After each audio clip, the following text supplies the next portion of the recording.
We stayed in the tallest building in Saigon. Landmark 81 is the tallest building in Saigon at 470 meters tall.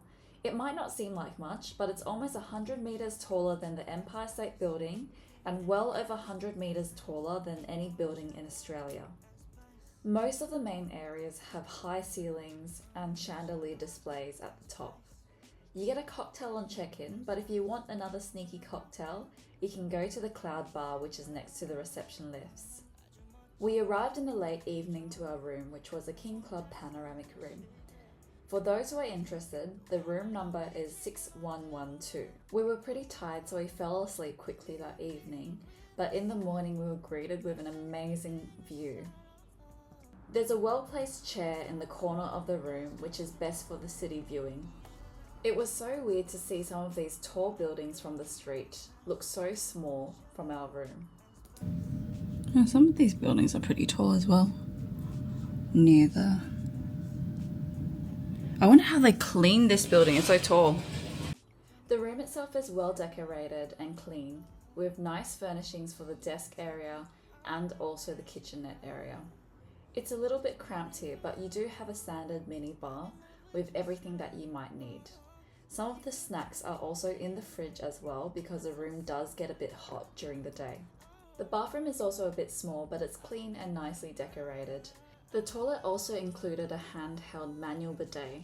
They pretty much also gave you all the toiletries you would need, including some extras like a hairband and a sewing kit as well. There was a decent amount of storage space, which was great, as we had come here for a wedding and we needed the extra space for our wedding clothes. One of the cool things about the room is that the light system is controlled by the iPad, which I had a lot of fun playing around with. It was really cool having such detailed control over all of the lights in the room. I was really excited to see coconut juice as the welcome drink. Look, they gave us little cute coconut drinks. It's so cute. I've never seen one of these which has this, whatever this is called on the top. I actually haven't had really great luck with them in the past, so here goes. Oh! Okay, the bad luck continues.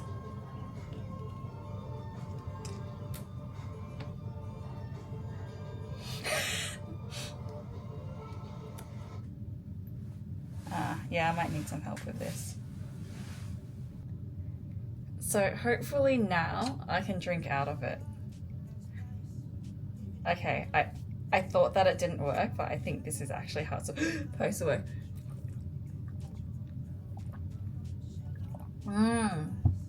Oh, this coconut tastes a bit different. It's really sweet.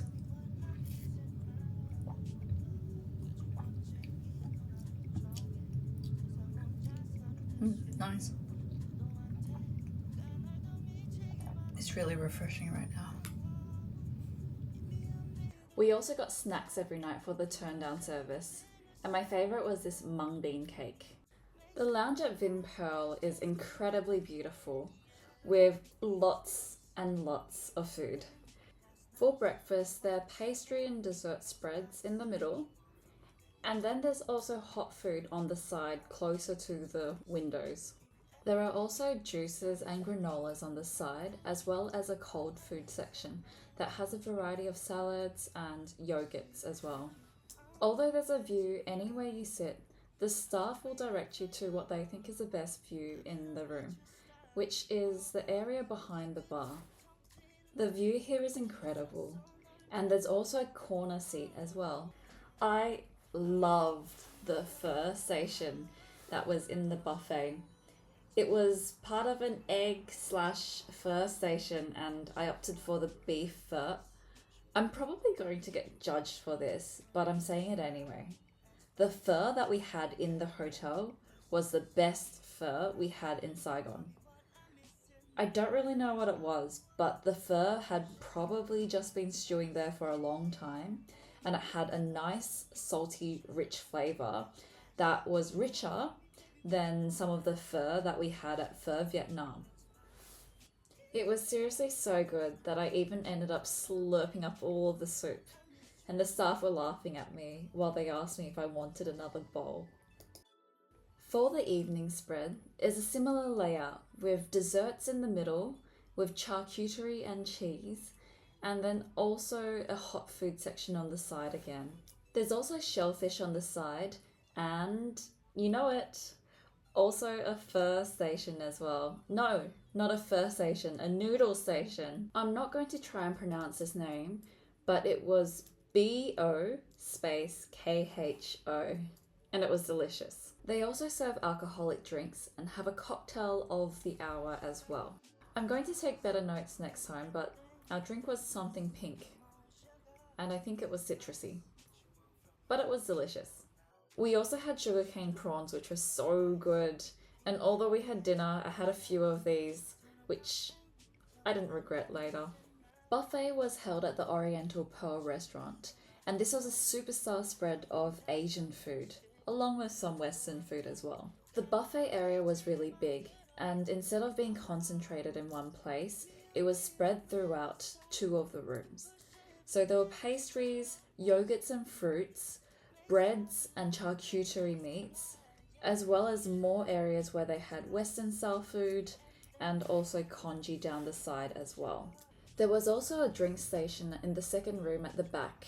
I missed this the first day, but they had a huge selection, even with Vietnamese coffee. There were 2 different chef stations, one which did Vietnamese food and the other one did Western food. So things like scrambled eggs or eggs Benny. It was really cool to see the chefs making the vermicelli rice rolls, also known as bangun.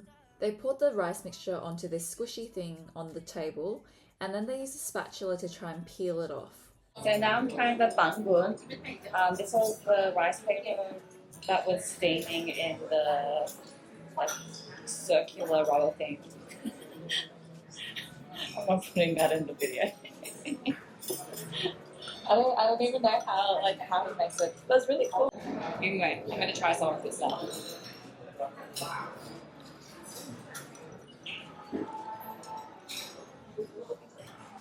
Really yummy. As soon as I saw the banh mi station, I made a beeline for it because I was here to eat as many pork rolls as I could. Some poor unsuspecting soul thought it would be a good idea to let their customers make banh mi. So I decided to make my own garlic and salted egg banh mi. And I don't want to toot my own horn, but I think if I ever decide that my career isn't for me, I have a job in making pork rolls. Okay, I've got my bastardized banh mi now. It's got a lot of garlic on top of it. I'm excited.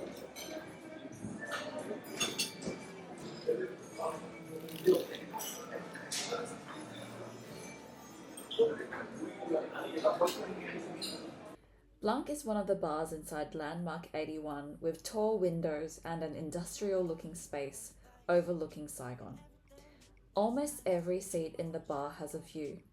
I won't go into too much detail on the food and drink because I've got another video for this, but they had some cute desserts as well as some interesting drinks here as well. A hot tip for this place is that it gets hot, literally, because we booked at 3 p.m, which was a really hot time to be sitting there. I think this place would be really nice for a nighttime view or maybe early in the morning. The gym, pool and spa are all on the same floor and they all have incredible views. The pool is an infinity pool that overlooks the city of Saigon and also has a bar area where you can order drinks and food as well. The gym is a bit smaller than expected, but they have tried to fit in a lot of equipment.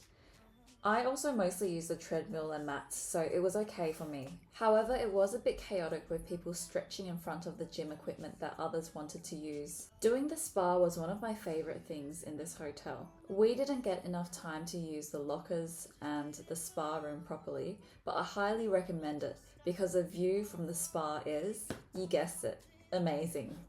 There's a separate lounge area for beauty treatments and a waiting area where you choose your scent for your massage. And there's a choice between lavender, peppermint or lemongrass, which was so hard to choose between. The massage room has a stunning design and there's an area for the foot bath where they bathe your weary feet. The room that you have your treatment is also well furnished and stocked as well. The spa package we got was called the couple ceremony, which included a bath at the end with tea and snacks. It was a great way to end our trip and a very good way to relax before a long flight home. If this video was useful to you, please give me a thumbs up to support me and subscribe to see more. Next time, join me as I talk about one of the newest activities in New Zealand, Billion Star Dining. You get to enjoy a nice meal at Mount Cook Lakeside Retreat, followed by stargazing in their wine cellar.